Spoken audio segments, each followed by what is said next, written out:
And we are live. How is everybody doing today? We are here with BerryFlow Upstream number 9. We've got a special motley crew here. We've got Alex, Brandon, we've got Darius, and we've got Blaze. We've got the editor-chief in CrackBerry in the house. Decided to just swing by kind of last minute. So cool to have you here, Chris.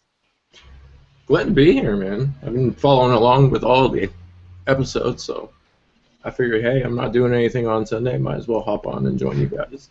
That's exactly our reason for doing it. It's like, well, we're not doing anything on Sunday anyway. Yeah, exactly. What you can do, right? So I want to do just some quick housekeeping here. We all are very close with Jeremy Duke. He just had his first child about 2 days ago, like brand newborn. Definitely, like, we're getting Team BlackBerry members in young now these days. So hopefully he can do a quick convert. Are there BlackBerry baptisms, or is that just a little too much? No, but let's get started here. Beginning of last week, we were looking at a blue image from D. Habkirk, and it was of a blend beta on Passport. Did you guys happen to see that? Essentially, it just showed us a new look at, again, that refinement behind this much fabled BlackBerry Blend. Yeah, I've seen the screenshot posted of it, which, you know, obviously doesn't exactly show much, but it just leads to the further existence of what BlackBerry is declining to even admit actually exists. Yeah. Which is kind of funny because so much of it has leaked out at this point.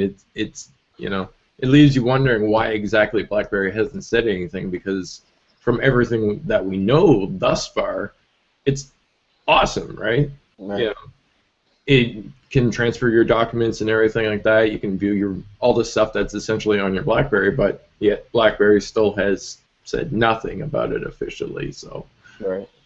Yeah, and they showed off that you're able to connect it via USB, wireless over Wi-Fi, or mobile network. And a good example of this is my friend just got a MacBook Air, and he's considering switching from BB10 over to iPhone simply because he wants the connectivity between his phone and his computer. But BlackBerry Blend being this thing where you can connect it, hopefully, any computer over Wi-Fi or, you know, USB, then it doesn't matter if you have a MacBook Air and a BlackBerry 10 device. You don't need, you know, the same company to make your phone to get the connectivity there, and BBM people from your computer see emails and everything. So Yeah. it's very exciting. I think it's the closest thing right now that we're going to get to, BBM desktop as of the moment. My thing is I kind of wonder about is are you being able to take it from your own personal desktop to your workspace. Is there going to be limitations? Because, of course, the biggest thing with BlackBerry is, providing security. So, if you're able to use your own personal phone, bring your own, with the bring your own device thing going on in the enterprise space, and implementing blends with that, you don't want your personal business, that you do have on your phone being exploited on, workspace desktops. So that's one thing I kind of wonder about, and as of how BlackBerry is going to kind of address that whole issue and whatnot. I think one of the reasons we might not have heard about blends yet is because there's still that question mark about what they're doing with BBM and BBM on desktop. So maybe they don't know whether they're just going to go with blends as the BBM solution for desktop, or maybe create a new full BBM application for desktops. I'm not sure. I'd be interested to know whether blends can be used in the cloud, like through a browser instead of, or blend, not blends. And it could be used through the browser as a cloud interface in the browser instead of needing an actual application on your device. I still call it blends too. Just have it now, like right. And it kind of comes full circle with us in the sense that we were hearing about blends or BlackBerry dashboard last August, almost a year ago. And as Blaze had mentioned, they've been talking about it for a while, very subvertly undercover. It makes you wonder if they actually knew what they were building at the time. It was still evolving with the strategy. I mean, that was back when Torsten Heinz was, looking at bringing this forward, and now we're looking at a whole different CEO. So it's, do we leverage this towards enterprise? Do we do this? Do we do that? I think honestly, strategically right now, bringing BBM desktop, its own standalone version, into the enterprise space along with an eBBM suite is the smartest thing for them to do, and maybe bring that over to an consumer level later. Blend right now, I mean, Alex, you've seen it kind of referencing other applications on 10.3, such as the music app. So is it really going to be this like kind of level 2 bridge plus BlackBerry Link together? I mean, Yeah, I mean, absolutely. When you're within the file browser of your the file manager in your phone, if you set it up to your computer, like I could access my CDE drive from my phone, and it's kind of like they've been preparing to kind of pair the two. So this is just natural progression, and there's been so much crap about Link not working very well. This is a perfect opportunity for them to rebrand BlackBerry Link and actually make it this useful tool that people want to install on their computer, because a lot of people right now, they don't even want to install Link on their computer because they just feel like it's like bloatware because they just hear bad things about it. So. And that's the other thing that I found interesting as well, because like if you look at all the documentation that has come out now, it actually says that you need the application on your computer. Like, it's not something that just runs simply off of your device or anything like that. It has an application somewhere out there that runs on your computer, so it'll be interesting when they actually roll it out. And we're still not even talking about all of it, you know? This thing is also supposed to connect with Android tablets and iPads, maybe even the Playbook. It's not like BlackBerry Link is going to be on those devices in any kind of fashion, so they're going to have some kind of portal to bring that experience over. And again, is it full-blown, day one, you know, all of this that we've seen so far, or just bits and pieces, and they're going to bring it out piecemeal with updates? You know, it's really going to be interesting to see how they play it and then in turn how they market it. Yeah, I kind of wanted the future for BlackBerry Link itself. Like, are they eventually down the road are just going to scratch Link and say, okay, we're just going to move to just one, complete station to handle everything that needs to be done? But, you know, being the integration of possibly Android and iOS devices, you know, maybe not, but, you know, it's something I'm thinking about as far as with Link and what they'll do with it in terms of Blend.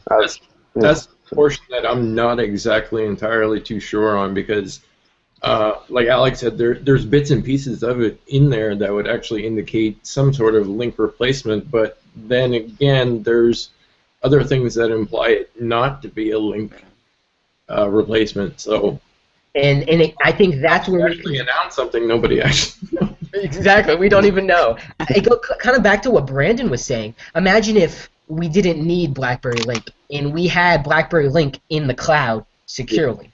Well, it's like BlackBerry Protect on legacy devices. I know, like, most of the people I knew with legacy devices, they didn't even use the desktop software to back up their phones. They actually just used BlackBerry Protect, right? So I'm thinking maybe they might shift towards doing more of that cloud backup, and then maybe eventually just turn Blend into just for like the messages and stuff, but who knows? Well, when you think of it, like, if you go into the BlackBerry Protect section right now, it's all set up for you to be able to go ahead and restore a device from the cloud. Yeah. But it doesn't actually work. Don't they let you do one restore? When you go from legacy to BB10, it lets you do it like that one time. The one time. It's weird. So it's half-assed at this point still. Exactly. Curious. Another comment I want to make on Blends and BBM on the desktop, I think even if Blends does come, we're just backtracking on my previous comments, I do think we'll end up getting a BBM desktop application because in businesses or enterprises, not everybody gets issued a BlackBerry, not everybody has a BlackBerry. So they might just have a BBM desktop app so people can communicate from the desktop to... Absolutely. And with the SecuSmart purchase that just occurred, I absolutely agree. You're right, Brandon. It makes such sense to marry BBM voice and SecuSmart. I mean, encrypted phone calls, gotta love that. Gotta love the money you can make on that. Yeah. So when we talk about blends and we talk about 10.3, 10.3.1, we know that the Passport is going to come out likely in September. Okay, and then later on, maybe November, maybe a little bit later, we're going to be getting 10.3.1 on all the other devices, including alongside the BlackBerry Classic launch. What if BlackBerry brought 10.3 and Blend with the Passport device and made everybody wait until like a month or two, and did just like some kind of marketing campaign focusing on all that the Passport has to offer. Oh yeah, and later on, all the other devices would get it. What would you guys think about that? I wouldn't be surprised. Like that, that sounds like a typical BlackBerry move. Like seriously, that sounds like something they would do. Yeah. But hopefully it wouldn't. But I wouldn't be surprised. I'll counter that with just based on BlackBerry's focus being enterprise. Enterprises, they're not going to be purchasing passports in bulk. I don't believe they will. I think they're going to want to please existing customers and want to attract existing customers with some of the cheaper offerings they have now. So like the Z10s, they want to like get rid of the rest of that stock, maybe sell off some Z30s, and a feature like Blend would be a great opportunity to allow them to sell more of those devices, because not every enterprise that comes on is going to buy the top of the line. Touche. Yeah. That's a lot of money when you start dealing with top of the line stuff. Yeah. Yeah. And that's kind of why we're still as well waiting on this BlackBerry Z3 LTE, lower end device that could actually do well in enterprise. If you sell that in bulk, I mean the Q5s were doing pretty well, especially in like South America. So you wonder whether they do have some kind of cohesive device strategy. It kind of comes back to how the hell are they going to market this, get it known, especially to their consumer base right now, those enterprise users and their legacy users. The Passport did pass some regulatory, FCC and GCF rather. Did you guys think, like at this point, it's kind of looks like a very open device. The radio seems to support almost everything. Do you think this is going to be one of those kind of world devices that you can take all over the place? And do you think that all the carriers, at least in North America, will be on board when this thing launches? Well, I think we can count T-Mobile out. What about T-Mobile Germany, though? Deutsche Telekom? They're down. T-Mobile Germany might be on board, but I doubt T-Mobile US is. If it's not a world phone, the classic definitely will be. I think they need to make one of them a world phone. They've always made, the Tour 2 and all that. Those were world phones. Yeah. I feel like they need one of these two phones to be a world phone. I missed that. I missed that about like the Tour devices when they had like the Tour, and then you had the Tour World Phone. Like that was dope, because it didn't just appeal, or I don't want to say appeal. It wasn't specifically geared towards a certain audience, so to speak. It was geared towards the global consumer of the business world, because at that point in time, of course, BlackBerry just completely ruled the enterprise altogether in terms of mobile devices. So I would love to see the Passport like that. I don't think we will see a lot of carriers on board off the bat. I just hope that it doesn't have a long turnaround in terms of the being launched and then carriers picking it up. I hope it's no longer than a month, maybe two, and that's in terms of possibly seeing it released on AT&T first. Because I've always felt, not just because I am an AT&T customer and it sound biased, but AT&T's always supported BlackBerry, no matter what. They pick up devices, excluding the Z30, but when BlackBerry does launch new devices, they're kind of on board right then and there from the front door to get those devices. So I think we'll see it, and then maybe a month later we'll see possibly Verizon. Hopefully we see Sprint. I think Sprint's just been like cut short, or cutting themselves short of getting these BlackBerry 10 devices out there. So hopefully I would love to see it on Sprint, definitely. No exclusivity, yes. Yeah.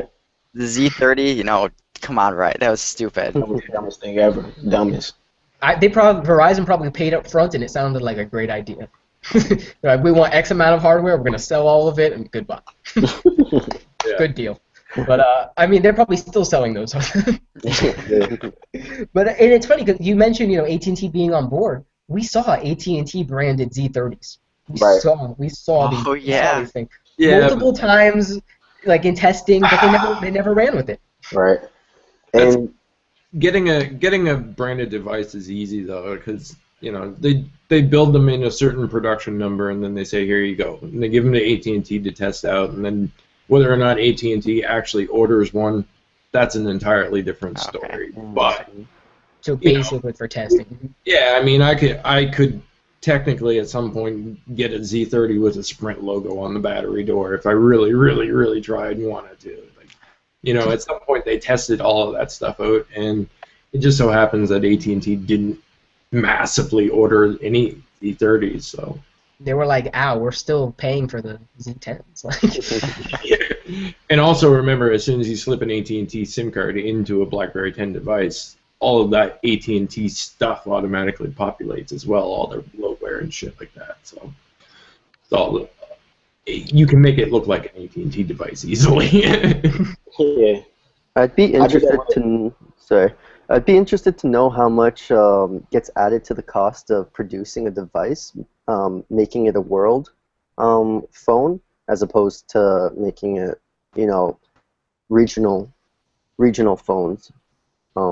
Because in terms of an enterprise focused device, that would make sense because you're selling it to enterprises and they travel a lot. They're going to a whole bunch of different places, so it would make sense to offer them an option like that. But I mean, you know, BlackBerry's not the only one that doesn't do it very often. I gotta imagine it has to do with cost. I don't know if maybe you guys know anything about that.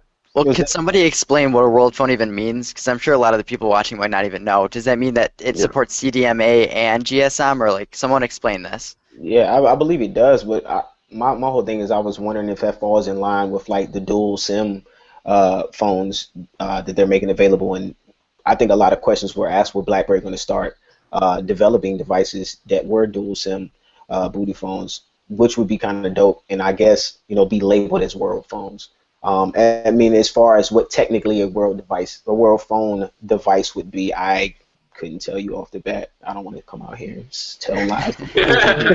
I think we all kind of know, but we're afraid to say it because we don't want to be wrong. Yeah. Well, I would imagine it's something that can work on the various different, you know, radio frequencies around the world. Not radio frequencies. Yeah, so it's one phone, one SIM.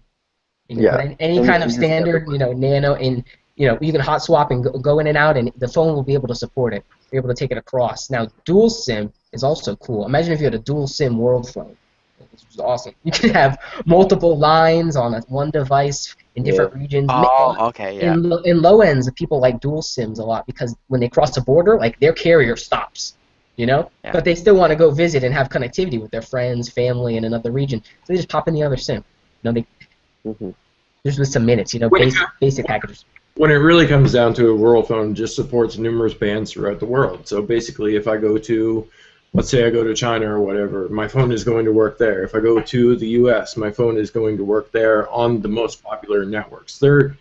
Realistically, there is truly no world phone. There is no one magic device that's going to cover all regions, but satellite phone. I was gonna say, what happened to those?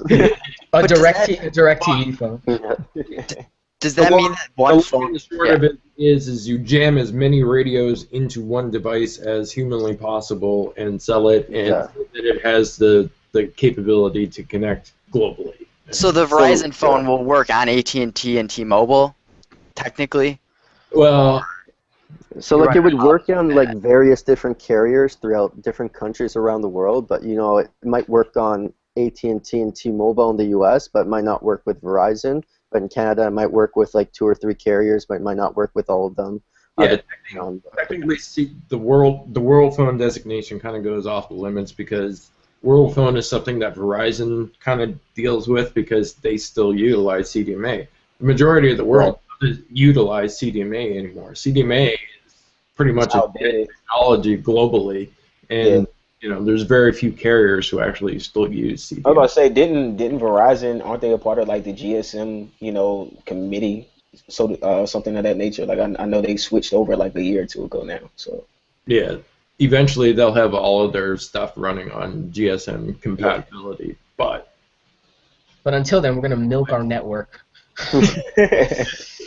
It's kind of funny because in Canada, like all the major carriers used to actually, except for Rogers technically used to be the only GSM carrier because TELUS had CDMA and Bell had CDMA, but eventually Bell and TELUS ditched CDMA, so now all of the devices, like if I buy a Rogers device, it works on Bell, it works on TELUS, it works on Kudu, whatever the carrier may be, but previously before that, a Rogers device would not work on Bell. It would not work on Telus, and vice versa. You could never do that.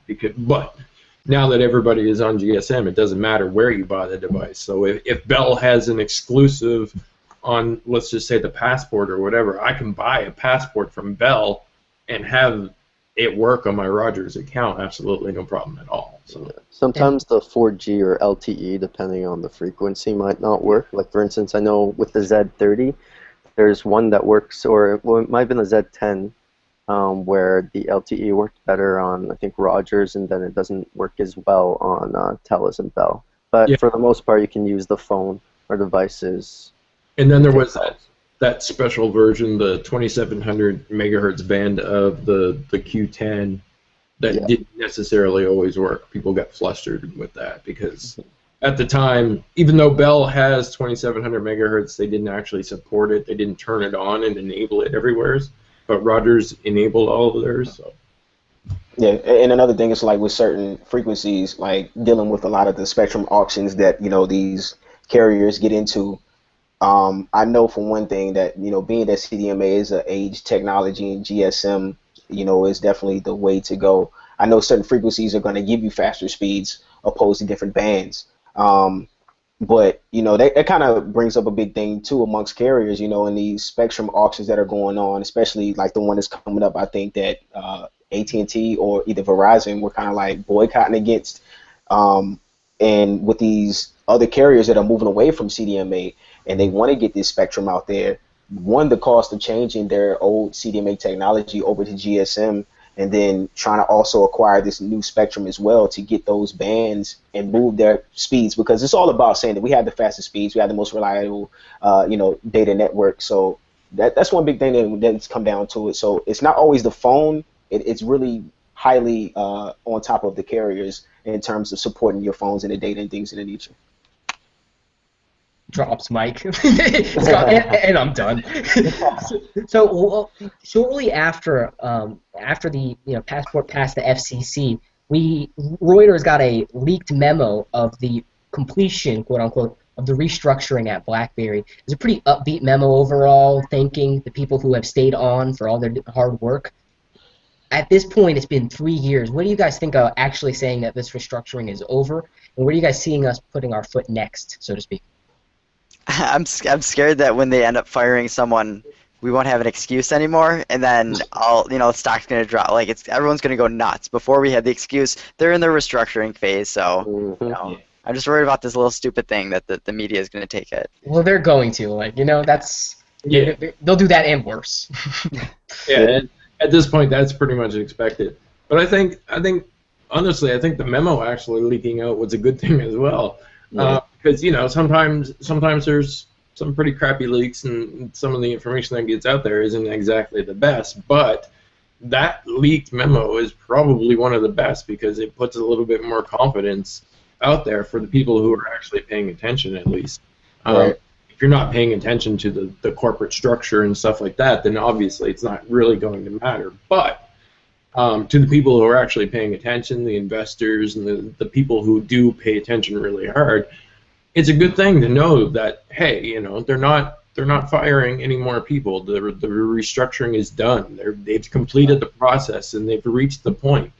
And even as cliche as it sounds, BlackBerry was really a bloated company to begin with. They could stand with losing a lot of people.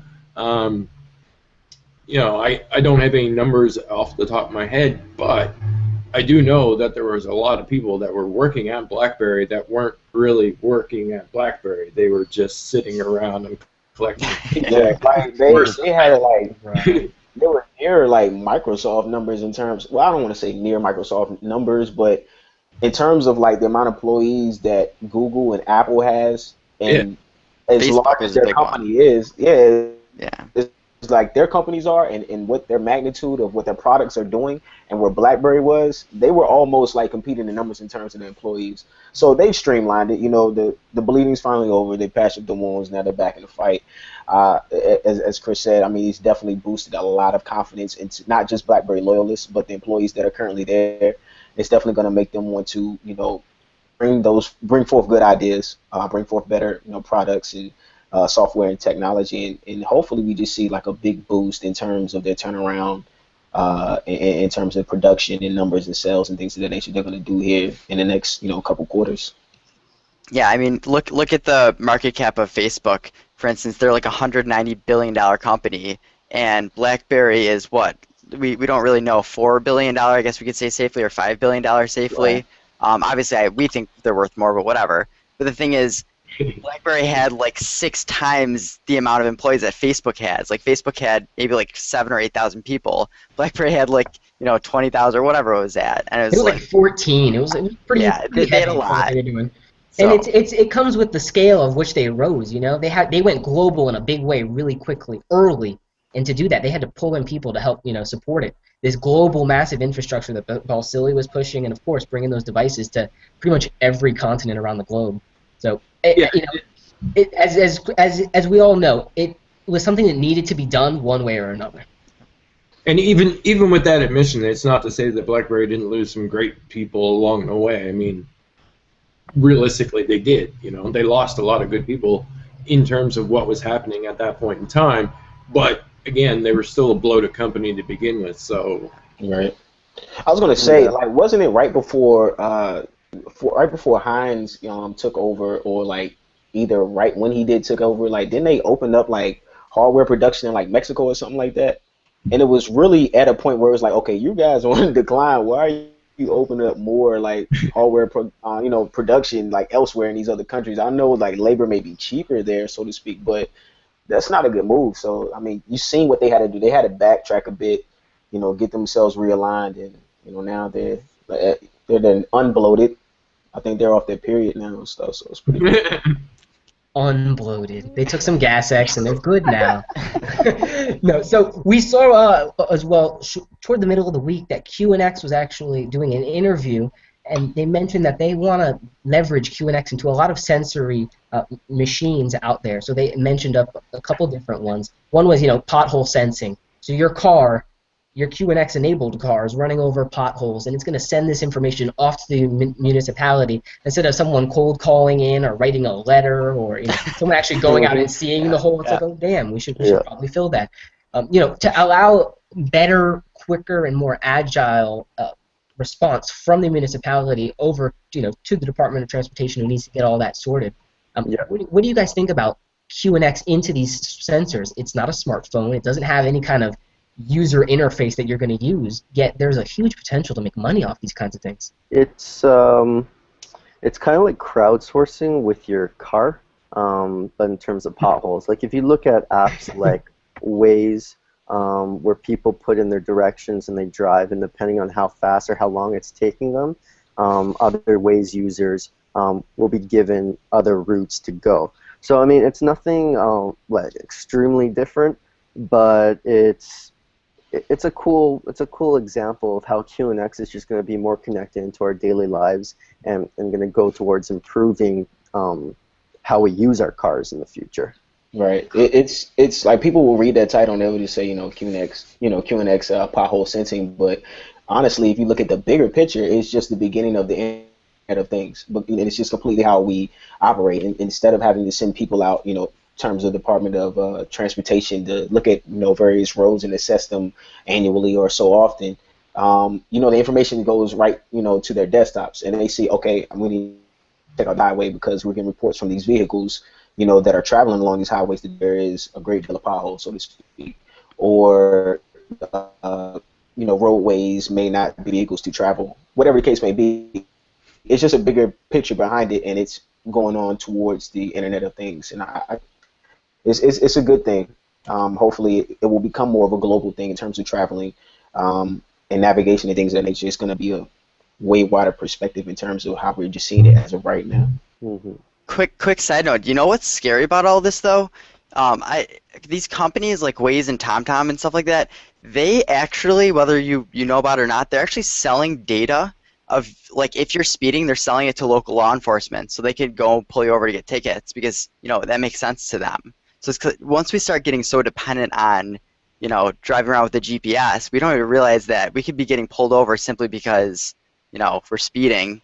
There could be cops I don't know, it's scary stuff, but it's there's- cool. It's awesome. At the same time, I'll counter that with that. That's already a reality in some states. They have speeding cameras. Speed In cameras, Europe, yeah. it's widely used. So Yeah. I mean, they're just watching you, and it's an automatic sensor that does it. I honestly, personally, don't see a difference between that and just having it in your phone. That's true. What I get scared of in my own world is like I refuse to use Waze anymore because I have my own little shortcuts that I go to work and stuff, but if I start using it and like the program starts seeing that I'm saving a lot of time, it'll start sending other cars my way, right? So That's And then interesting. it's not as good as it was. yeah, Then you it's have not to as find good as it another. was. Yeah. That could be an app. Little That could be an app idea, Brandon. So after potholes, we saw a little bit about Nigerians giving up their droids for BlackBerry. It seemed very isolated in the report, but it is still interesting to see that there are some regions, mainly due to price, that are going back to BlackBerry. BIS is still very valuable in these markets where they're charging you, tons of dollars for like 3 gigabytes of internet data. So what do you guys think about, again, BIS, BlackBerry 10, and some of these emerging markets still clinging to their BlackBerries? I think it's a good thing. I mean, also, with this particular article, I don't think a lot of people actually caught the fact that it was more so carrier-based. They read the article and they're like, oh, so what? Nigerians are going back to their BlackBerry 7 devices or their BlackBerry 10 devices, because the article itself wasn't necessarily clear to say, okay, they're moving back to BlackBerry 7 devices or they're moving to BlackBerry 10 devices. The overall concept of the article was that these carriers in Nigeria are charging less for BlackBerry specific plans than what they are charging for any other plan available. So you can get more data if you have a BlackBerry for less than if you have an iPhone or an Android phone, which realistically from the carrier point makes a lot of sense. It's not about how much data your Android phone uses versus your BlackBerry phone or your iPhone, whatever the case may be. It was the plain and simple fact that the Nigerian carriers are charging less for you just simply owning a BlackBerry, period. And that's where a lot of people got lost. But I think it's really interesting that they actually stuck with that, because they know if they sell you like a certain amount for a price, right, on the Nigerian carrier for your iPhone, and you use up all that data, then you're going to go ahead and buy more data. It makes sense from a carrier standpoint. And I don't know. I think it was just really interesting that the carriers actually went that route, and they never changed up their pricing scheme for BlackBerry devices. Like it doesn't just filter. Like I don't understand why they're doing. But are these BB10 devices they're still charging cheaper, They or is it just because they didn't really specify. because Yeah, because like on one hand it's good that they're doing it, but if it's just legacy devices, well, 1 year goes by and there's hardly any legacy devices built, and everybody's going to have to switch, and then they're going to be like tagged with this. the article itself didn't specify, but the thing is that when we put the post up on CrackBerry, there was people from Nigeria that were actually commenting and saying, yes, like, I switched from such and such Android device to my BlackBerry 10 device, Oh, and that's good. I pay less Oh for wow. my BlackBerry 10 device, and I get twice as much data as what I would if I had an iPhone. So it's not something like, it wasn't a misconception in the article or anything like that. These were actual people out there saying, like, this is true. Like, this is why they're doing it. And that was the really fascinating part. Even though the article didn't explicitly state, okay, they're moving to BlackBerry 10 or they're moving to BlackBerry 7, there was people saying in the comments specifically saying, yeah, they're going back to whatever BlackBerry device, because no matter what you go to, you're getting more for less. It's just common sense. Like, of course you're going to pay. Why would you pay $60 for 3 gigabytes of data when you could pay $40 for 3 gigabytes of data, right? Yeah. It makes logical sense. And I wonder if the BlackBerry compression it has any kind of play into that carrier strategy, and them just not wanting to move off of it. Like BlackBerry's gonna compress it and lower the overall data footprint on those specific users. Yeah, I don't know. That's that's the interesting point about the whole thing. Like, it's not, to me, it wasn't even about who's moving where or what devices they were using. It really was the plain and simple fact that if you're using a BlackBerry, they're charging you less for whatever reason, and they didn't obviously state any reason for it. They just, that's the way it works in Nigeria. If you own a BlackBerry, you can get more data for less. I wish that's the way it is. Was just playing in the background right now. That's just the way it is. So after Nigerian, we had the DSIA come out alongside BlackBerry, mentioning secure workspace on iOS and Android getting authorized at the highest level that they have right now for workspace containers. Definitely a big win. It's something I almost assumed was already approved, but I guess now it's like officially approved.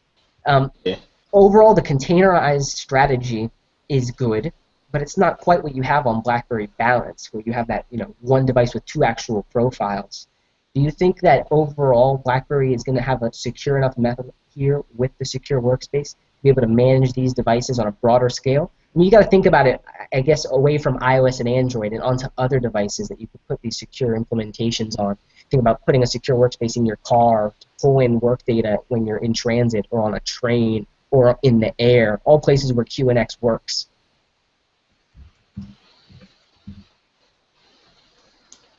I think it's definitely going to be something that the government will take advantage of, especially if it's BES just being a cheaper service overall than any of the other competition that is out there, and it supports the other devices of other platforms. It's a good thing to have, especially for the government. A lot of those customers that are using it are going to be on the move, so to have that mobile workspace is going to be, the big emphasis that BlackBerry is going to be pushing towards them. So getting that approval is just like the first step. They got their foot in the door. Now they just kind of have to, sell the rest of the services to them, especially with Blend and things of that nature that will be coming forth. It's only going to help out. So I think it's a great step in the right direction for BlackBerry. I mean, you can't really complain. I mean, they're getting. I mean, it was the Department of Defense, right? Yeah. Yeah. So I mean, like, you can't really complain. They're the only ones who got certified in this way. So, I mean, props where props due. I can't really speak too much towards the in terms of the security aspects of it, just because I don't know that much. But I mean, they've been improving consistently over the years with this stuff, getting more certifications. So I can't see why they wouldn't continue that. Overall, it's just a good thing to have in place because they at least have that security credibility. For people like us, it doesn't really necessarily mean much other than the fact that we know that they have that security capability right now and they're approved for it. It's still up to the Department of Defense to actually make use of it and put it into play. We don't know what's happening there because the Department of Defense, sometimes they have different structures of what pieces of the DoD can actually buy certain devices. So, you may have one section that can actually use BlackBerry 10, but it may still be regulated on another section. So it's kind of hard to say how beneficial it actually is outside of just saying, yeah, it's great that they have that security credibility in place. So it's almost just like they're padding their pockets with certifications. It's like, all right. Yeah, I mean, that's the other thing. Like, as long as they can keep obtaining those security credentials, it opens the door to be able to say, why aren't you using BlackBerry? If they hear that one department of the Department of Defense is not using BlackBerry, well then they have the opportunity to say, well, why aren't you using it? We're the only ones that are DoD certified. Why aren't you using this? And that opens the door for discussions, and they can take that elsewhere too. Like, that doesn't even necessarily just apply to the Department of Defense. That could apply to banks and lawyers, anything like that. Like, we're the only ones that are certified with this DISA compatibility. So why aren't you using BlackBerry? Know what I find really confusing about this DoD stuff is that every few months or so we hear about, Apple or Android getting some Department of Defense certification, and then we hear a few months after saying that BlackBerry is the only one that gets a certain certification for Department of Defense, and it just gets really confusing for someone just looking from the outside in on whether, like, who's really winning this race. Like, I would imagine it's BlackBerry, because the article said they're the only ones that are certified, but every few months, the stock, like the BlackBerry stock, gets like hammered because you hear some rumors about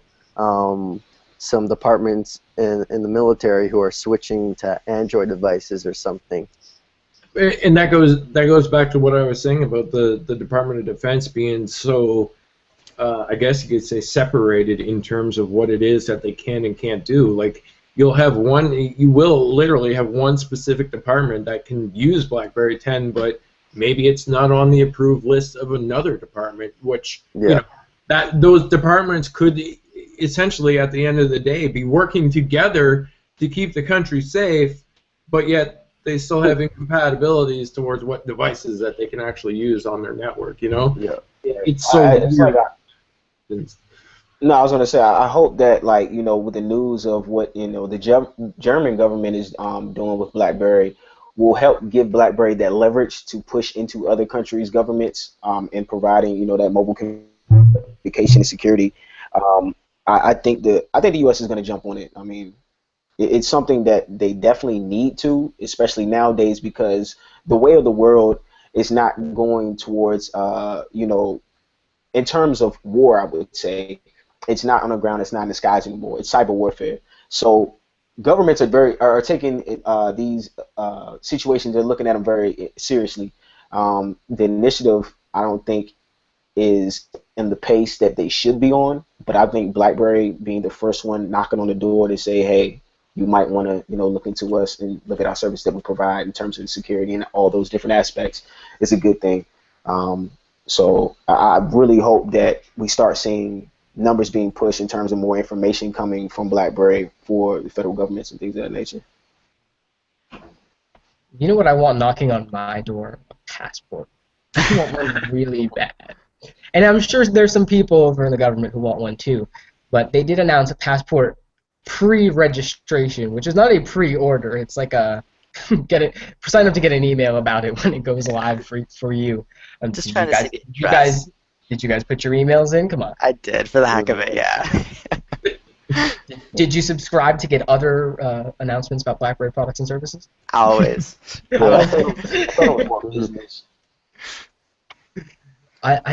love that they do this. They always try to gauge, what the user base is going to be like before they bring a device. And they did the same thing actually with the BlackBerry Z10. They still bought way too much. Oh man.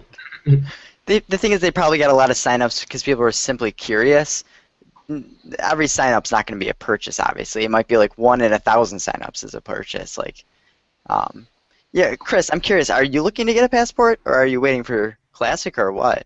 No, I totally want a passport. Well, let's be honest here. I want both devices. I want the passport and a Classic. But the passport to me seems to be the one that is it piques my curiosity more so than anything else. Like the classic to me is just another fancy Q10. So I'm not overly interested. I can be patient with the Classic. Whenever it gets here, it gets here. That's fine by me because this is just a fancy Q10 as far as I'm concerned. Are you using a Q or a Z right now? No, I use Z30 mostly daily. Okay. Do you use anything else in the mix there? Z3. I use my Q10 some days, but usually not really often. Not really. It's mostly just my Z30 that I use daily. But like I said, I have become a bit fascinated with the Z3 because honestly, for some reason I love the Z3. I wish that the Z3, if they come out with the LTE Z3, I'll probably end up on that device because I like there's something about it. I don't know what it is. I like the Z3 more than kind of what I actually like my Z30. Wow. talking to Yeah, somebody. I wanted to say earlier when we were talking about the Z3, and what James had mentioned it being, that lower end device, and it hopefully is going to be a big hit in terms of selling it for those, enterprise customers. Its form factor and just the appeal of the device, man, I think there's one thing that is really going to catch a lot of eyes, especially when we see here stateside, that people are going to like. It's not just a low end device that you're seeing. It's low end, but it's a high end look, Yeah. and the feel, I think, is what gravitates people towards it. Once they used it, it's just like, man, as Chris mentioned, you just can't. It's just something about it. You might not be able to get it out your hands. It's like, I don't care what the specs are. It's what you want in terms of the size.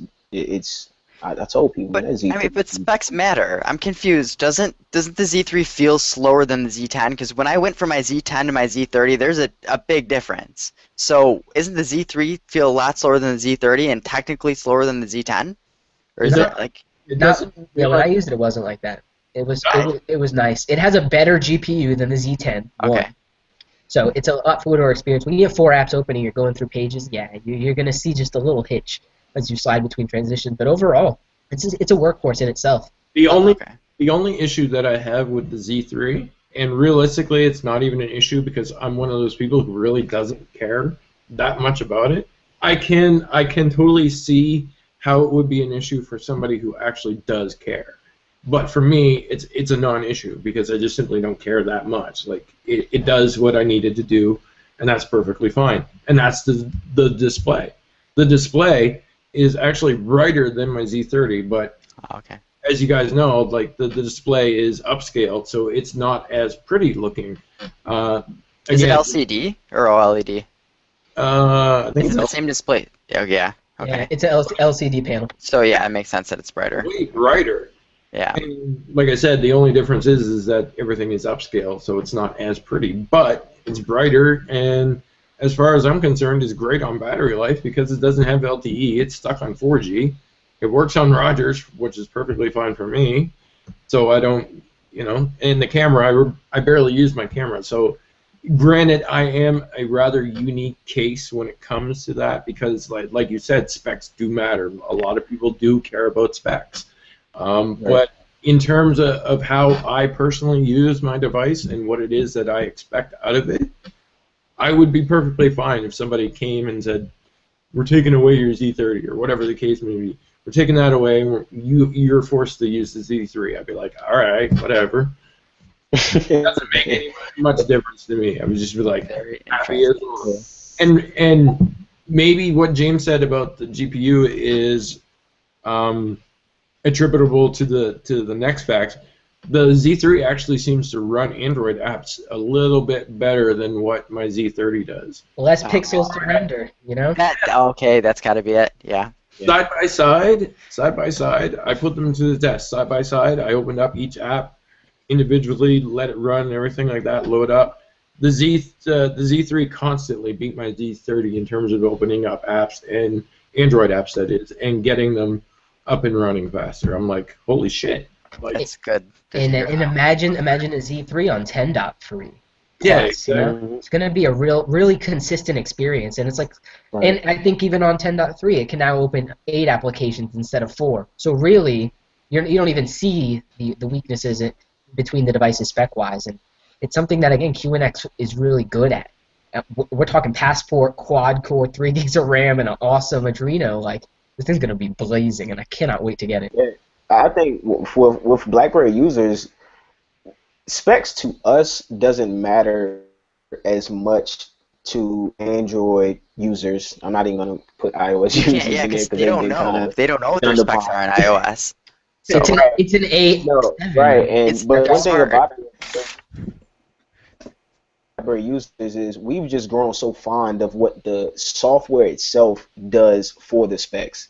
It doesn't put a huge load on the specs because the software itself is just uniquely utilized and critiqued to be able to respond in terms of the applications and anything else that it has. It's just it does everything it needs to do for you. It's optimized to run on the least amount instead of using the full amount of these specs. So when you look at a lot of these Android handsets and things of that nature, it's like yeah, we have the biggest specs and they're being overclocked, and it's being used to its fullest, and that's why battery life and things of that nature is being an issue. And of course, you see these other OEMs that are trying to put out or marketing that, yeah, our battery life isn't that, it's great in terms of like Samsung, you get a day of use and things like that with the S5 and whatnot. But granted, if you're a heavy user, you're not getting a day out of that device. I have friends that have it. They're not getting a day out of the device. They might get a solid like 10 hours, which is good, don't get me wrong, but at the same time, it's like you're kind of false advertising, I should say, in terms of your marketing. But at the same sense, I guess you aren't, but you're not getting a day out of the use if you're really on your phone a lot.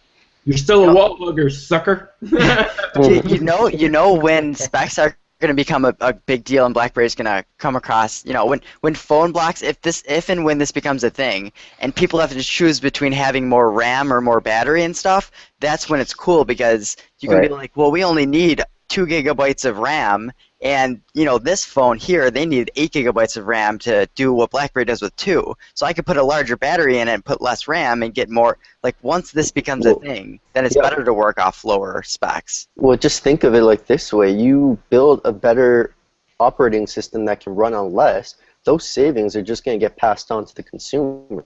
Your devices are going to be cheaper. It's going to be more accessible to more people so they can afford it. More people can afford it. It just has so many positives to having a slimmer OS that can run on less. Right. Now we all say that, but at the same time, I'm willing to bet there's not one person here that would say no to a really spec'd out BlackBerry device. Like, BlackBerry does need to, at some point in time, blow the water out with specs just to get people to notice. Like, they need to do something like that at some point in time. And I've been waiting for them to do it. Just put out a stupidly spec'd device just because you can, and say that you did it to shut the people up. Yeah. Did you see the posts on CrackBerry where people were like, guys, aren't you mad that the Passport is good specs? And like, people are trying to start this revolt that BlackBerry is actually using some decent specs in the Passport. And it's like, they need to do this for the consumer market, just to exactly what you said. It's all about perception. I mean, people think. There's a vast majority of people out there who think like the 9900 is the epitome of the BlackBerry experience. Yeah. A device with 512 megabytes of RAM is like as far as BlackBerry took devices. They died, they got sold to Fairfax or something like that. I don't even know. But, it's like they have some really good devices. Even the Z10 compared to what was out there, be it iPhone, be it whatever, was still Moto X. It was still a pretty good device. The screen was awesome. I like the hot swappable batteries. I miss that, and I want them to bring a slider or maybe even some kind of like Z50. I hate using that nomenclature because really like they're not going with that anymore. But some kind of Z30 successor to have the ability to have a better and more customizable experience overall.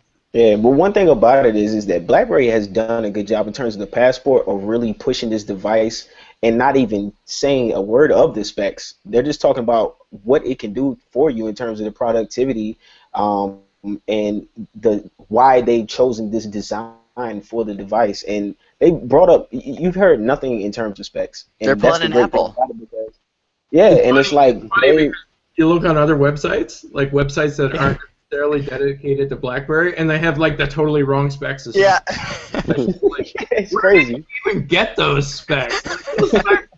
I don't even know where you came up with that.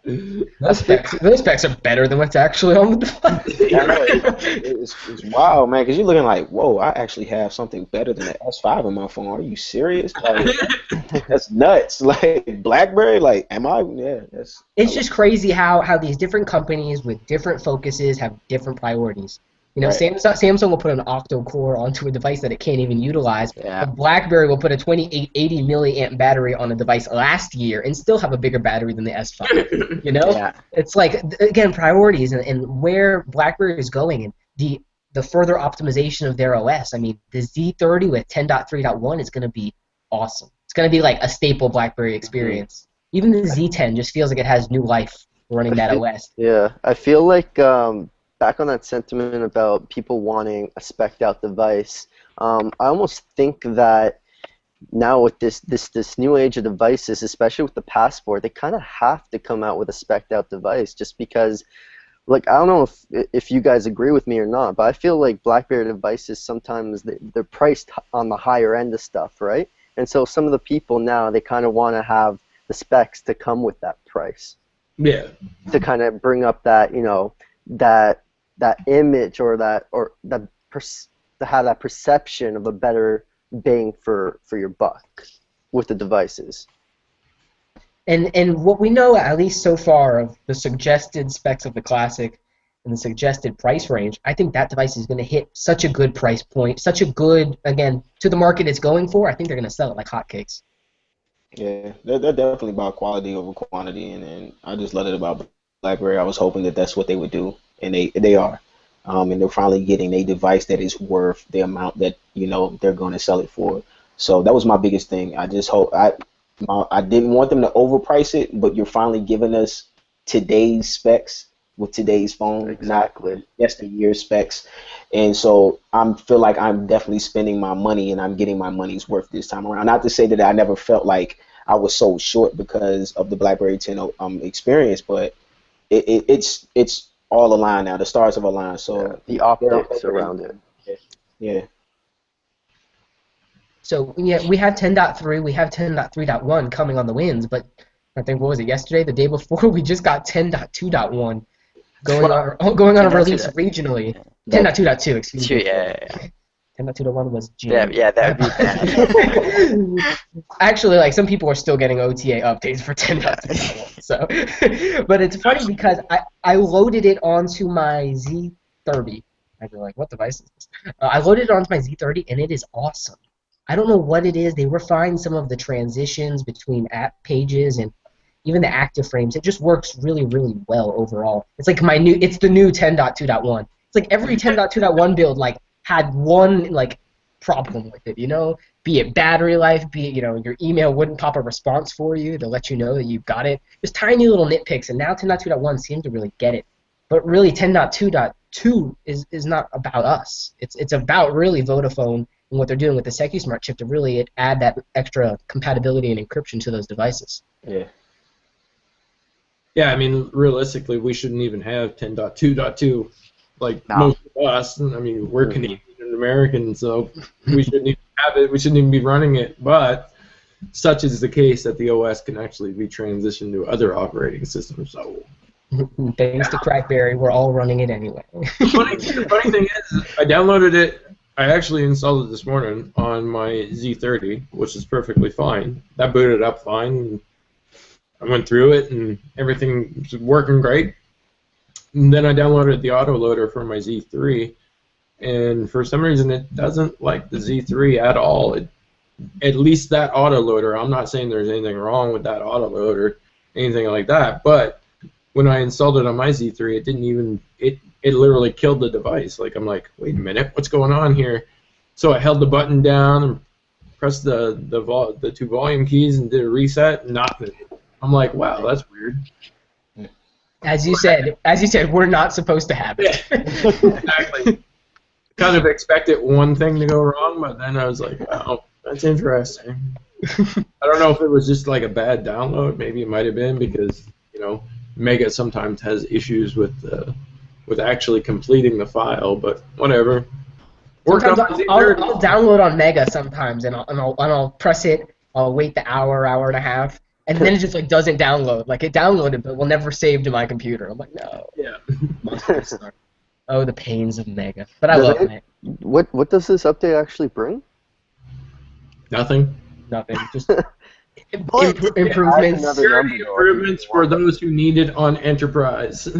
But also in the phone app, I noticed someone posted in the forums that you can tap and you get the drop-down call, text, or whatever. That's something that's coming in 10.3. They decided to just throw that updated phone app in there. There's little things, nothing notable.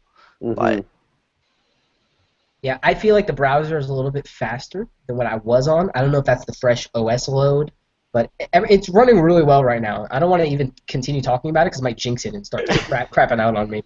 So after 10.2.2, launched. I kept saying 10.2.1, so I apologize about that. But after 10.2.2, we had a very we kind of covered blends, but we can discuss the leak that was out there on CrackBerry about how it's going to connect. I think it's pretty interesting that it's got an array of different connection types. Did you want to talk about that, Blaze? No, not really. We talked about it already, you know. Yeah. True, we did talk about it, but you know, a lot of people were actually wondering exactly how it connected. Does it connect through, you know, the wirelessly? Do you actually have to use an HDMI cable or whatever the case may be?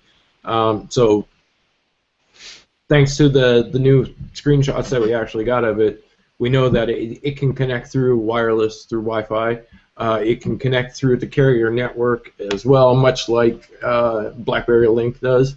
If you have Link installed on your computer, you can connect it while you're away from your computer through the carrier network.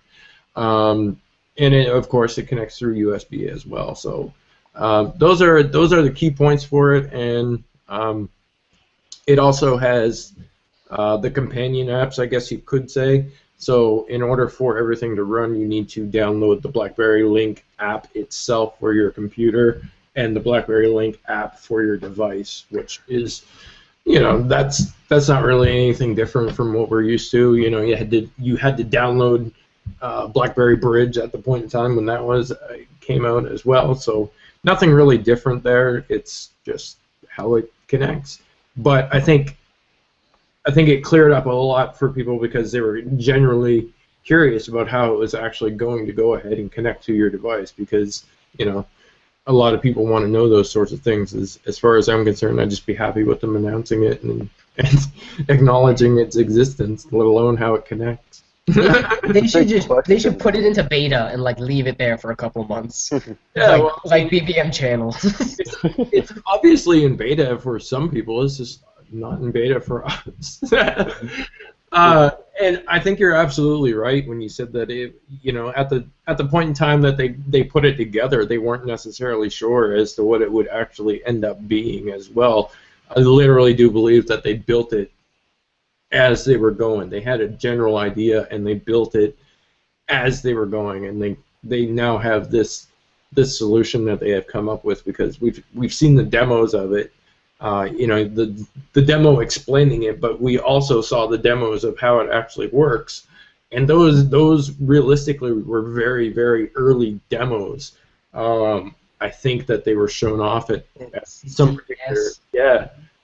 I forget what event it was, but it was like one of the European events or something like that. But realistically, that it wasn't even a functional demo. It was just pictures that were placed. It was more like browsing a website more so than an actual demo. But I think they've got a better understanding of what it is now and how they're going to roll it out. And I'm pretty sure everything that we've seen thus far has changed a little bit versus what is actually there now. So I'm so excited. The question though is, will it come to Playbook? Oh. I think it will. I think it will, and the only reason why I say it will come for the Playbook is because, aside from the obvious signs of it actually being listed in the documentation, in the files, and everything like that, a lot, even though we don't necessarily think of it, a lot of enterprise users still use the Playbook. Even when you see like the announcements from BlackBerry, you know, like on their earnings call and stuff like that, they still specifically put in, you can listen to this announcement on your BlackBerry Playbook. Mm-hmm. They still have a lot of LTE playbooks seeded into enterprise. Yeah, exactly. And you guys know, you've probably seen the images of that other playbook that was released, like the white playbook. A lot of those playbooks, those colored playbooks, were actually produced not necessarily in a mass quantity, but they were produced, and they're out there. Those white ones are out there. The blue ones are out there in some capacity, and a lot of them were handed out to enterprise customers. We may look at the playbook as, you know, not necessarily a great product at this point in time anymore, or, you know, whatever you want to say about it. If we're not using our playbook, there's still other people out there in enterprise that are using their playbooks for very specific reasons, and it makes sense for them to go ahead and do that. Enterprise is still on Windows XP. It's not surprising that they're. Well, yeah, that's Mhm. that's the other thing of it. Enterprises don't update their stuff very often, and when they do, that's they spend a lot of money doing so. So it makes sense that they're a year or so behind because If it's not broke, don't fix it. You know. exactly, and that's why a lot of the enterprises are still using the old BlackBerry OS devices because it's cheaper to replace a BlackBerry OS device than it is to buy somebody a brand new, BlackBerry 10 device. However, enterprise use Shop BlackBerry. exactly. I was like, but if you're buying from Shop BlackBerry, you can get a Z10 for what is it, $299, so $300, and then a $9900 for $399. Like what? Yeah. You can buy two Z10s for the price of a freaking bold 9900. Yeah. Yeah, because they don't sell the 9900 in white, so you couldn't even use that little coupon deal on it. I don't know. All these enterprises are going to end up buying their stuff off of Kijiji and Craigslist and. Hey, at least when it's used, you know it worked already.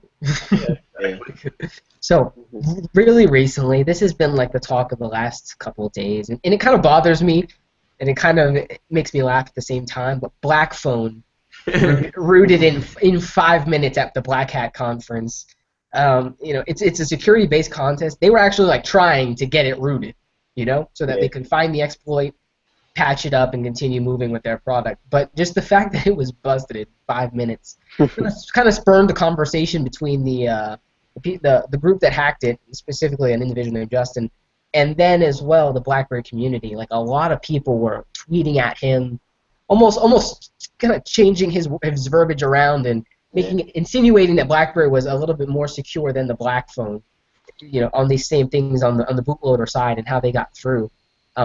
What you guys have probably read and got a little bit of an insight on there. What did you guys think of the announcement, and now the fact that same group is now working, I guess, to prioritize hacking or cracking BlackBerry 10? It's sad because it takes longer to jailbreak an iPhone.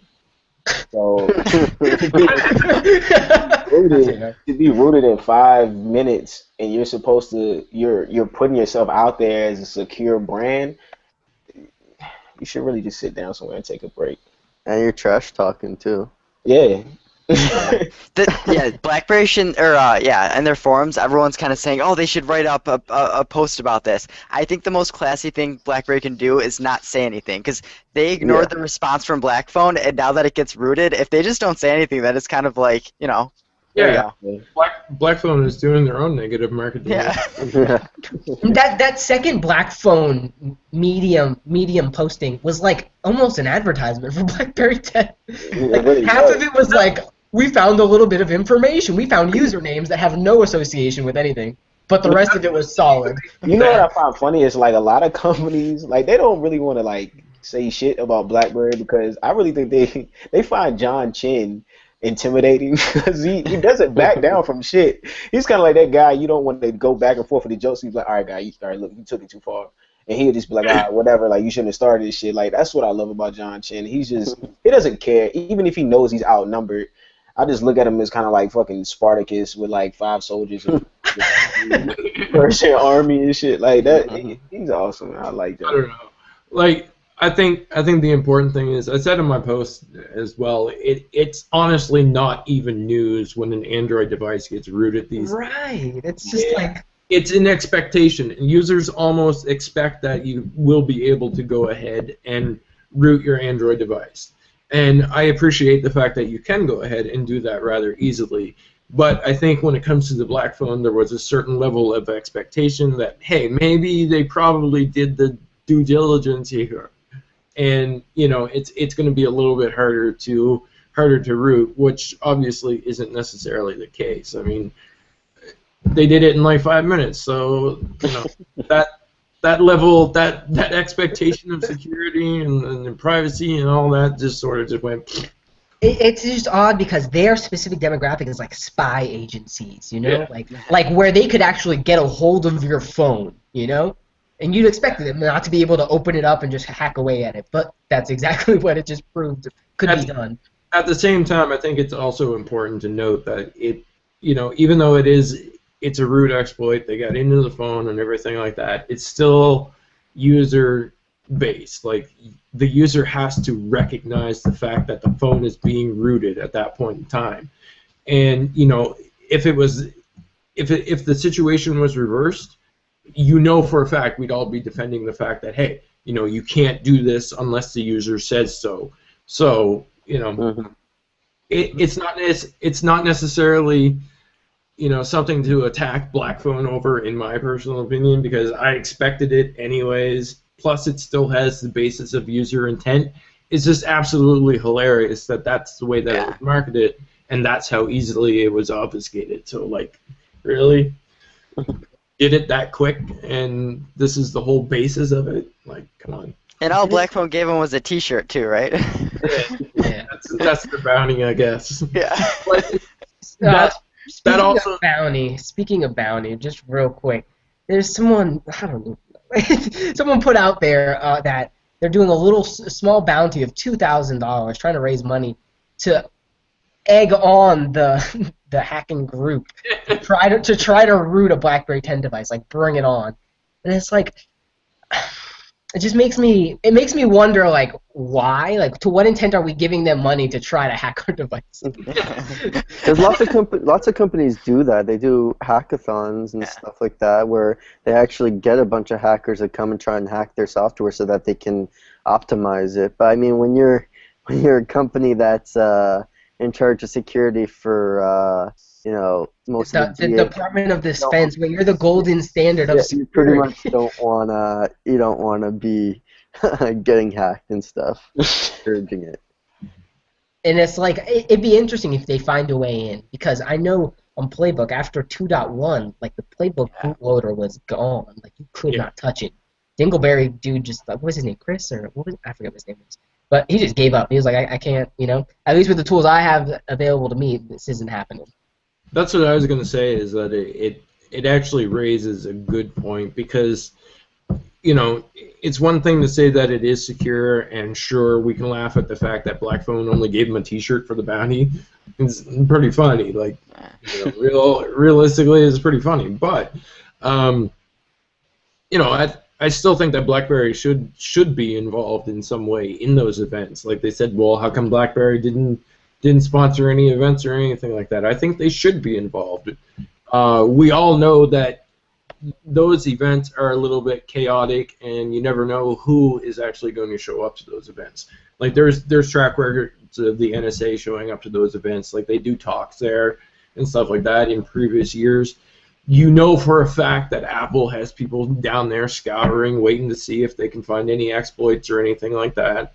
The real question is BlackBerry there as well, secretly or openly, in any capacity? Like, if not, then why not? You know, these are questions that may never get answered, but it's still something that BlackBerry should be involved in. They should, in some capacity, welcome that community to be able to go ahead and say, hey, you know, we at least donated some devices, we donated some money, we did something, you know, at least for that community, for some recognition and to acknowledge the community. I think it would be good for them to actually be involved in that stuff. But they probably are doing it, but it's an internal thing, because they don't want it to get leaked, the fact that someone hacked the phone. They'd rather, oh, they hacked it internally, they fix it, and, you know, we don't hear about it. Chen doesn't even want you to leak an OS. He doesn't want you to hack it.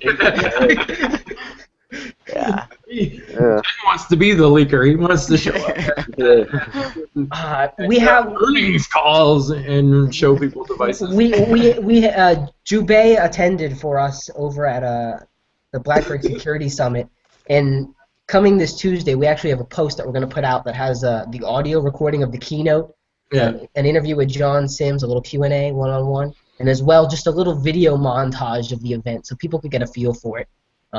And in there, at the keynote, John Chen actually mentions, he's like, I'm a great marketeer. And then he says, yeah, it drives PR nuts. You know, so it is funny that, you know, he just kind of goes on a whim and does these things. And, you know, on the other side, you know, he's very open about the devices and what they have and what they're bringing to the table. But then on the other side, as Alex said, they're not at these events publicly letting their devices being hacked. They're very meticulous in the way that they execute on their strategy. So again, just overall interesting to see, because again, you have enterprise customers that are a little bit more critical than the average consumer. Mm-hmm. So after we have that, we do have this bounty now on BlackBerry 10. What do you guys think? Do you guys think that they're going to actually be able to get any kind of access onto BlackBerry 10? It is a consumer OS. They've taken away a lot of those security layers. It's younger overall, but it is running the QNX kernel. So what do you guys think? Honestly, I feel like anything is hackable. Like, right. I'd be surprised if there's anything that isn't hackable. It takes the right set of eyes to look at it. It's just like anything else. If the right person looks at these numbers and things that the majority of us don't understand, there's a lot of people out there that can understand it and bypass it. Especially with the right person. Yeah, especially with everyday computers are getting more powerful and powerful. So security from yesterday that required like a certain amount of processing power tomorrow will be hacked because you just have like computers that keep growing exponentially that can do more processes and crack more codes, right? Yeah. So it's a continually evolving cat and mouse game of trying to like stay ahead of the curve in terms of security. BlackBerry just doesn't have the market share yet to make it make sense. Like, you can look at Windows. Windows has so many viruses because more people use Windows than they do Mac. But then it's like everyone's like, oh, get a Mac because there are no viruses for it. There are no viruses at the time because it wasn't used enough. It doesn't make sense for a hacker to invest the amount of time to make a virus because it wouldn't affect as many people. So BlackBerry starts getting as big as Android. Then, if everybody buys a Mac, then you're just giving them a reason to target it. You know? Exactly, yeah. But I don't know. Mac was a virus. I'm confused. No, but we have a good comment here on the site from Sean, who's always watching, so we appreciate that, Sean. He mentions, my wife's uncle used to work for QNX. They had a contest offering $100,000 to hack the operating system. No one ever won. It's just because QNX is it's an OS that isn't used, so you have to, in order to be able to hack these operating systems, you have had to spend time with it, and you have to really know the operating system inside and out. Like, you know, I mean, me going to school and understanding and learning the ins and outs of how operating systems work, as Chris has mentioned, like, you have to know the numbers. You have to. It's very tedious. It's almost harder than coding and programming and things of that nature. Like, because one, you're going over what someone has already done. It's like you're reviewing their work and you're looking for the smallest imperfection to get your hand into. That alone takes a huge amount of time. So on top of that, if you don't know the OS, that's just what makes it extremely even harder to, make it essentially happen. Yeah, I mean, it's funny because people don't even know they're running QNX. People who have BB10, they don't even know that it's running on QNX. But here's a big thing. It's a microkernel. We've talked about this before. QNX is microkernel, which means it only has a few 100,000 lines of code. You look at like Windows, it has millions upon millions upon millions of lines of code. So to find a little security hole within, Windows is going to be easier because it's difficult to perfect millions of lines of code as opposed to 100,000 lines of code. So this is where Apple and Android, like, eventually it seems like they're going to have to switch over to a microkernel, and when they transition, it's going to be entirely new OS. Oh, so that's why Apple took Sebastian. Okay. Exactly. But honestly, though, you make a great point. When there's less to go through, less to find and weed the bugs out of, it's obviously going to be more secure. And it's the difference between. I was actually going to put this in the chat, but I'm going to bring it over here. It's like the difference between something being loose and something being tight. Great analogy. Great analogy. I should have brought it into the group chat. Oh well. So we do have one other question, and it's directed at you, Blaze. You're doing an awesome job as editor-in-chief at CrackBerry. We all see it. How's the transition been? Are you liking it? What kind of challenges do you, see on your day-to-day? Well, first off, the transition has been actually fairly easy because, for the most part, I mean, I've been with CrackBerry since 2007, so I know the process, I know the routine, I know the people, I know the community. So that's pretty much standard stuff for me. It realistically, on the whole, it wasn't necessarily too much of a change. I mean, I can do all that stuff. I've been doing it for a while anyways.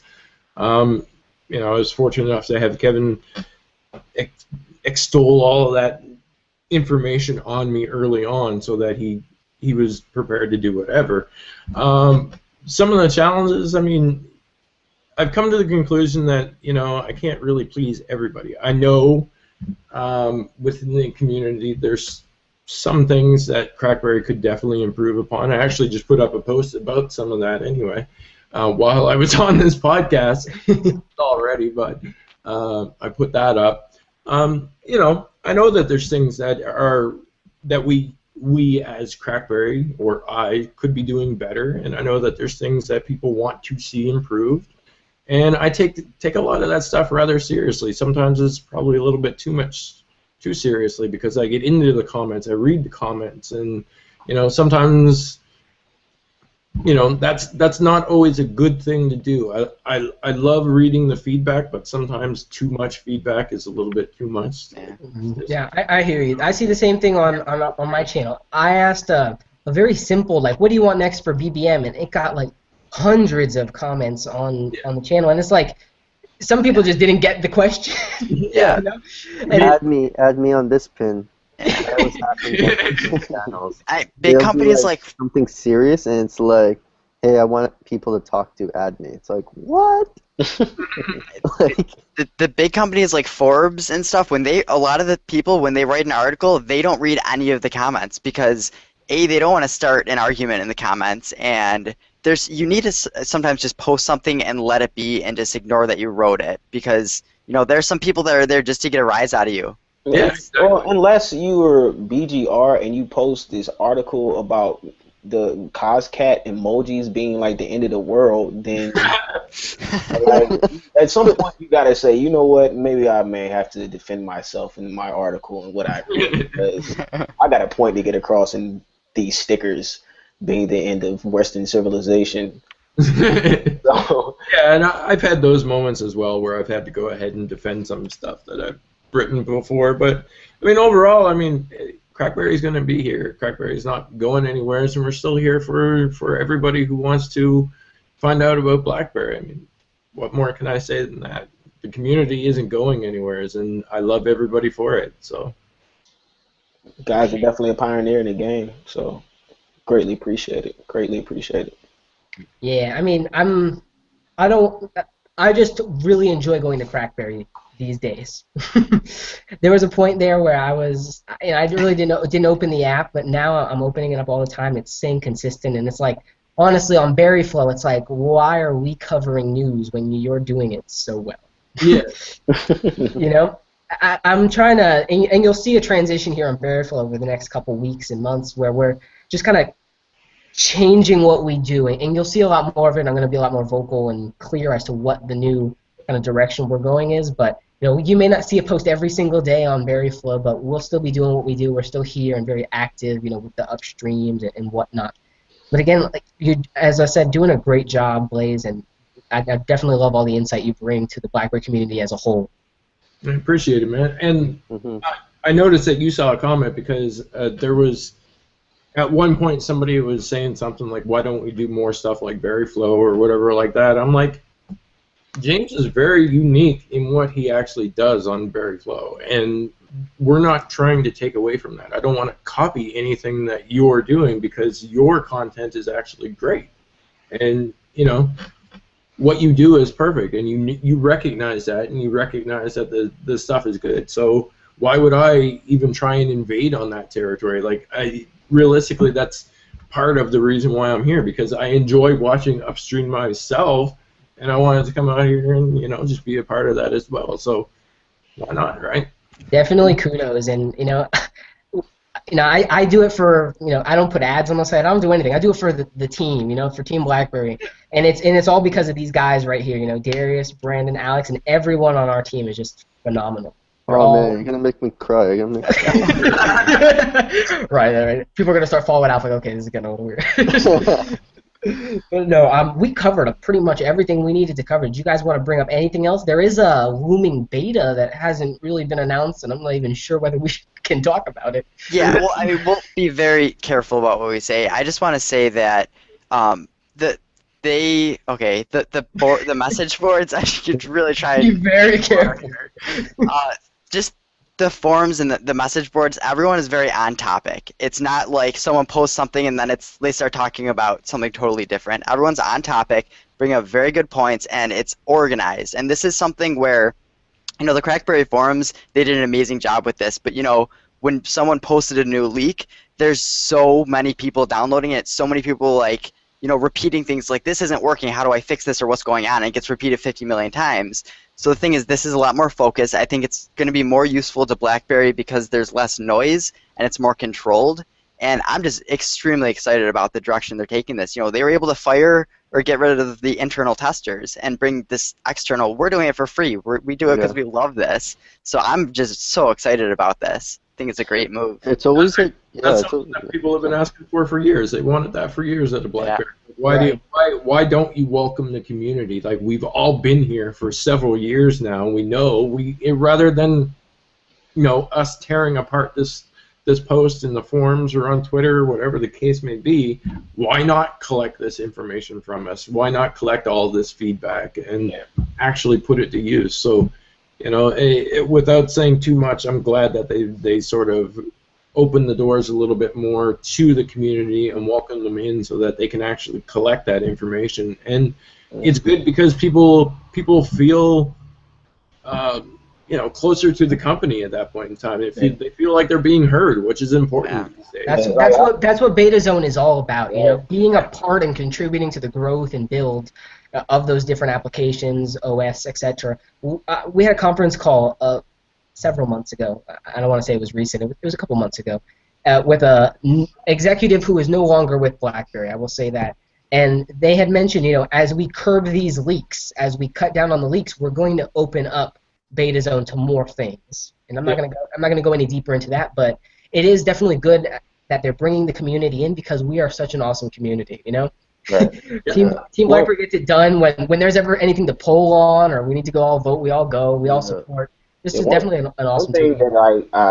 that I love about BlackBerry, and is also kind of like I hate, is that BlackBerry loyalists, as fans of the company, we're so passionate about BlackBerry and everything that they're of. When it comes to these leaks, when it comes to upcoming features and software that are coming, we're so passionate about it. It's like we almost take it as if it's ours. And the biggest thing amongst this in terms of the BlackBerry community is that we all want credit for something that isn't ours, whether it be screenshots, leaked information of any sort. We almost no, that's mine. It's not yours. It's actually BlackBerry. So you should calm down because the next day we're all gonna have this information in our hands. So what I would love to see from the BlackBerry community is just honestly people just being open-minded, being open-ended in terms of being opinionated. And not really being so uptight on this information, I mean? I understand that there are things like NDAs and things that are nature that are involved. If it's that serious, then you shouldn't share it. But understand at the end of the day, it's something that we're all looking forward to, that we hear things about. And if you put it out there, then it's okay for people to have a little piece of that. But, as far as the big passionate end of it, I think we have to kind of stray away from that and really give the feedback back to BlackBerry that they deserve. If we want to keep that going. Be nicer to each other. Just be nice. Hey man, it's just a phone. We're all enjoying the same device. There doesn't need to be so much contention. Right. Exactly. For me, there's no competition between any of us or anything like that. We're all here for the same purpose. We're all here for BlackBerry. We're all here enjoying our phones. At the end of the day, it's just chill.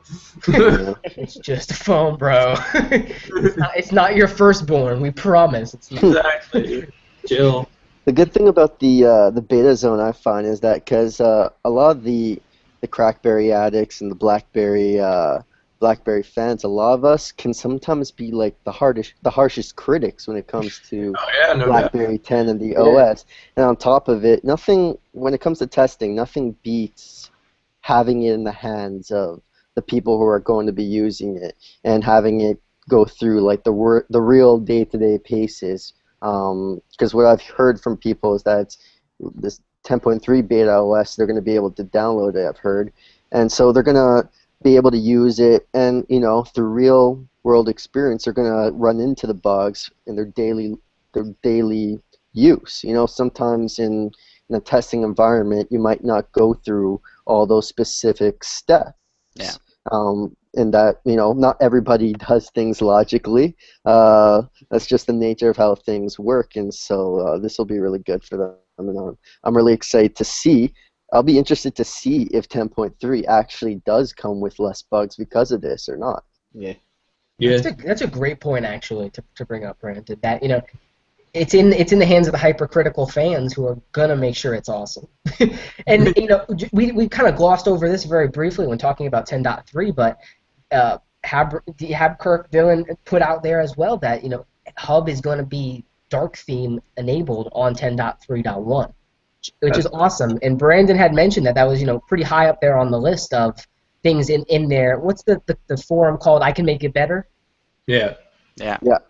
So they're listening. They got their their ear to the ground, and they're working with their customers, their fans, and of course their enterprise groups as well to make sure that this thing definitely delivers. So I'm here definitely to support them and continue using a BlackBerry.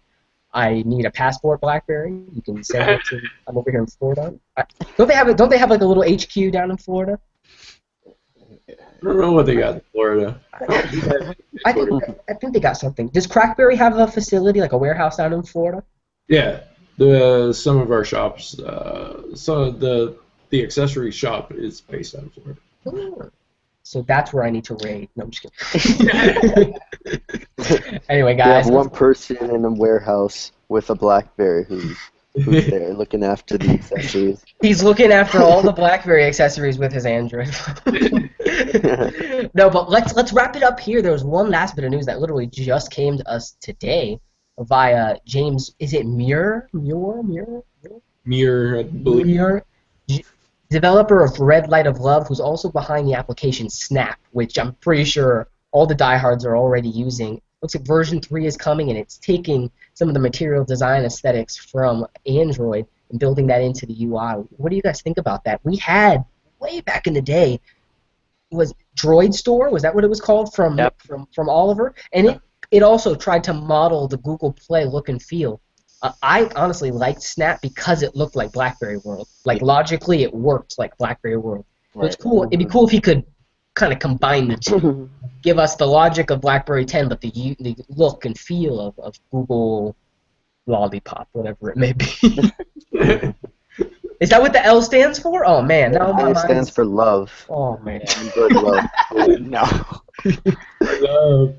Or the love bug. I think it's great, man. I like the look of it. We were talking about it earlier. If we had that, same conversation we had earlier, it kind of sums it all up in how we were talking about them, bringing the materialistic design to Snap and emphasizing that, and also with the materialistic design having the flatter look, it transitions well with BlackBerry 10.3.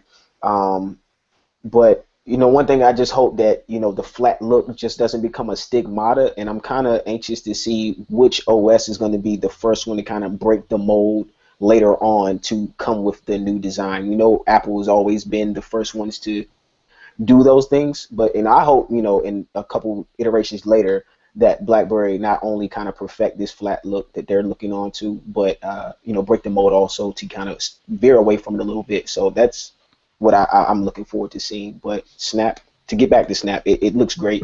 Can't wait to use it. I know I'm a huge fan of it, so I think I'm going to use it more than the Amazon App Store, definitely. It makes you wonder why the Amazon App Store is needed. Yeah. It's kind of funny because the Snap version 3 will probably look better on a BlackBerry 10 device than what the Amazon App Store will. Exactly. Definitely. I think that there are things against for BlackBerry to tie into the Google Play Store. They probably need to make these agreements with Google. Maybe Google doesn't even want them to do it. So I'm sure that they're supporting Snap internally. They can't talk about it though. That's why they had to make this partnership for Amazon so they can talk about it. Yeah. So you know. That partnership had to happen. Something Yeah. had to happen in that arena to be able to go ahead and get Android apps on there. Whether or not it was the most ideal situation or ideal deal that could have been made, well, that's argumentable, but whatever. If you go into Barnes and Noble, there's a huge section of books, for dummies, and the Amazon store, for me at least, is the Android on BlackBerry 10 for dummies. Yeah. For people who just don't want to even think about or bother with having to learn how to sideload, even though it's remarkably easy. Well, we seen it coming. We seen marketing in other countries, with the Z3, excuse me, and it was saying Android ready, and people were like, well, if it's Android ready, how do I get these apps? Well, here you go. So now you have it, and it's a good thing. So. And ironically, over there, they were helping customers in the store install One Mobile. Yeah. On your way out, here's the other store you need to actually be Android ready. Here you go. I'm like tech support for my family. Every time my mom has to restore the phone, she's like, "Can you install Snap for me?" It's like, come on. It's kind of cool that your mom knows about Snap, though. Yeah, my dad, my there's mom. some props there, man. Yeah. She uses the Up by Jawbone. She has a Jawbone wristband, and it works with her with the Z30 and stuff. And she uses the Android app. So that's just a testament to how far the Android runtimes come. That even my mom, who's not even like the most technological person, uses Android apps to do daily stuff, right? Right. That's dope. Let's clear this off in about like 5 minutes. I do want to talk about one thing that's pretty ironic and kind of amusing, sort of. That Foursquare broke off, no longer does check-ins, still works on BlackBerry 10. Facebook split off Messenger, now a separate standalone app, still works on BlackBerry 10. It's like, again, the experience that we have on our devices is one, I think, when we look back, maybe in a couple of years from now, we're going to look back at this experience and wonder how we ever dealt with something so not agile as BlackBerry 10. I swap between a Windows phone and the BlackBerry sometimes while I'm testing BBM on that device, and it's such a cumbersome experience working through a Windows phone compared to BB10. Just hopping in and out of the apps, and it seems like they've all kind of derided the same process, that they all use the playbook style card system in one way or another. They may pretty it up on Android, but it's more or less the same thing for background tasks. I just love how BB10 just has a totally different mentality on it. As we Out of all close, the devices, I can't. Windows Phone is like one of the ones that I absolutely cannot use. I can use an Android phone absolutely fine if I had to. I can use an iOS device absolutely fine if I had to. But when I start using Windows Phone, I literally get lost in the menu system. Like I'll tap in, like how it goes in. I mean, for those of you who use Windows Phone, you tap on something, you go inside of a menu, you go inside of the system, you go inside of the app, whatever the case may be, and it's constantly just pages. It's like turning pages in a book. Exactly. It's not. At the end of the book, there's no clear way to get to the front of the book again. So what I always end up doing is actually just exiting out of the app, and reopening it if I had to go somewhere or something like that. I just get totally lost in the UI. And it's the exact opposite of multitasking. It's like it literally makes you stop, go, and I feel the same way when I use it. User friendly is not it's not its forte at all. It is like the complete. It is like anti-Christ of user friendly. I had to use like a tablet 8.1 like Windows tablet, and I was like, what the fuck is going on? Where's the start button? There's like shit coming out of everywhere, like on the side, on the top. They got charms. They got lower menu. What the fuck? Upper menu. Isn't it segmented too on the phone, which I know there's the universal search in iOS and BlackBerry 10 or whatever, but I was told that to search for a person you have to go into the People app or the Contacts app to find the person, whereas on BlackBerry you can just click search, there's a universal search, and it'll search every app on the phone or whatever. People are going to be using the fuck out of Cortana, I can tell you that much. Yeah, really. Yeah. I need to find this on my phone, Cortana. Can you help? No. I want to see, I wish BlackBerry was more active on YouTube, just kind of going out there, even if it's a cheap campaign that they did themselves, put something out there. A lot of the material that's out there, be it images, video, audio, is all dated. You know, so a lot of it wasn't even updated for BlackBerry 10. Yeah. It's like just get something out there that's fresh, that says who you actually are today. Not the BlackBerry of 2009 or 2010. Who and what is BlackBerry today, and why does it matter? You know, Mhm. you have Maluba. You've got an awesome keyboard. You have an awesome OS. You have an awesome messenger. You literally have like the staples and an awesome browser as well. Forgot to mention that. It's Yeah. like you have all these great experiences, but you don't talk about them. Well, I mean, You market a device, not the usability of it.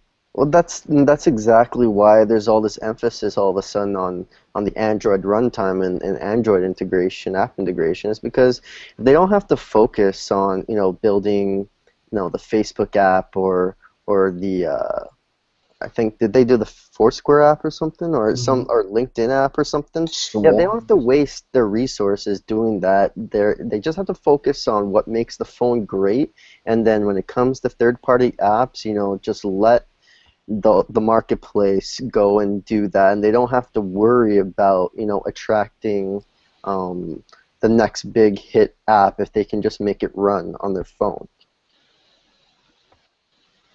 I definitely agree. Getting apps into people's hands is pretty much the key in mobile right now. Right. And then they can focus on what they're good on, just on the device, which no one's ever doubted that they make solid devices. It's just it was just always like, especially since I got BB10, the main barrier for a lot of people was just mostly apps.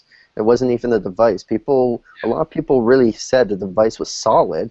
It was just that they didn't have the Instagram, they didn't have a whole bunch of stuff that people are accustomed to using now on their devices. Yeah, BlackBerry's never had a problem with hardware. It's always just the apps and the perception or the lack of apps that is available for it. Mm-hmm. The one thing I don't about the BlackBerry Passport, I think there's also been the problem where nobody wants to pick up a BlackBerry device to actually go ahead and learn how to use it either. And to a certain point, I think that the BlackBerry Passport will actually help that as well, because the BlackBerry Passport is weird enough to actually get people to pick it up and start playing around with it. Yeah. Just weird enough to say, what the hell is that? It's starting to get that nostalgia back, and that's awesome. Yeah. One thing I don't want to kind of get like my Steve Jobs on, but I think the world is finally starting to steer away from, like, I don't want to say they're steering away from applications, but they're steering away from the need of this multitude of applications, because it's starting to go towards where there's that one application that the people just want to use. People just want to use Facebook. People just want to use Instagram, Twitter, and what have you. And if it is for other various reasons, then they only want like this particular app by this developer for this use. So in terms of applications, we're going to see, a shift in the next, honestly, I feel like in the next 5 years that's not going to be what is going to bring you towards a phone. It is going to be security. That's going to be the top priority. It's going to be security. You want security. You want secure messaging. You want quick messaging. And I think that's just the way the world is. It's happening. I think the next big thing in mobile devices is going to come down to the virtual assistants on the different OSs, because if you think about it, they've made such tremendous strides. I know on iOS, Siri, basically does the function of a whole bunch of different apps, and on Android, Google now as well. It looks like Cortana will as well, and the BlackBerry Assistant looks like it's gonna plug into a whole bunch of the core apps. So you no longer need to have one app that can, like a third-party developer to create an app for you to be able to do multiple things. You have this one virtual assistant that's really going to be able to search the internet, do a whole bunch of different things, and help you out. And I think the virtual assistants are going to be the next, in terms of apps, they're going to be the next big thing that's going to attract people to operating systems. Right. I definitely agree. Imagine a world where the voice assistant works beyond the phone. It's like, tell my car where the nearest gas station is, or turn the AC on before I get to the car for me. Different things like that, where your devices can again work together, utilize Project Ion's QNX cloud base. Here's a question: when the Passport passed the GCF, it was labeled as pass capitalized port. Do we think that's going to be something moving forward, or is it passport like a general user passport? Nah, I think that was just a typo in Just there. a typo? I'm hoping so, because I like it. I like that it's very clean, simple, ubiquitous. Everyone knows what a passport is. I mean, if you look at everything that BlackBerry themselves has written, Yeah, that's true. BlackBerry Passport, there's never been a differentiation between the capital P and the lowercase p. So Yeah. obviously, BlackBerry would be very concerned about their own marketing. Yeah. Customs is gonna sue BlackBerry for them. Piggybacking off of what Darius said, he mentioned like it's going to get to the point where it's not so much about the apps, it's about the core experience. And a good example of this is looking at iOS 8, the beta that's going on right now. They're finally introducing third-party sharing. So that means, like, say that you're within an app, you can share to a third-party app. Say, for instance, like Black is a Twitter client. BlackBerry's had that since day one. You can go in through the share framework, and then the card pulls over. You don't leave the app. You share it to Black, send, and it brings you right back into the app. iOS and these other apps haven't had that. But this is something that BlackBerry's had, and it's just part of the core experience. And it's actually like one of the best features of the OS for developers. Like, it's just like if you go in almost any single like native app on BB10, you're like I guarantee you, like, you have a 95% chance that there's gonna be a share button in that application, because it's just they did such a great job on it. The share button's not just a share button. Like, you can share to Dropbox to upload stuff. It's like, it is insane the power that this share button has that a lot of people don't even use it or know. But I'm sorry, I was reading our group chat and Darius calling you out. Anyway, we went way over time on this one, guys, because we're having such a good time. But I really appreciate having you all on for this number 9 Upstream. We'll definitely be there for you to replay later at your earliest convenience. And we'll have it, of course, inside of our BerryFlow application as well. Blaze, we really appreciate having you on, and maybe we'll hop over. When's CrackBerry doing their next podcast? That's the thing. A lot of people have been asking for a CrackBerry podcast, and realistically, technically, Kevin kind of fired himself, and Adam is doing Connectedly, so I'm a little short. So here we are. I'm a little short on people to actually podcast with, unless I want to rope them into actually doing it. So. We're here and easily accessible. We're already on topic for you.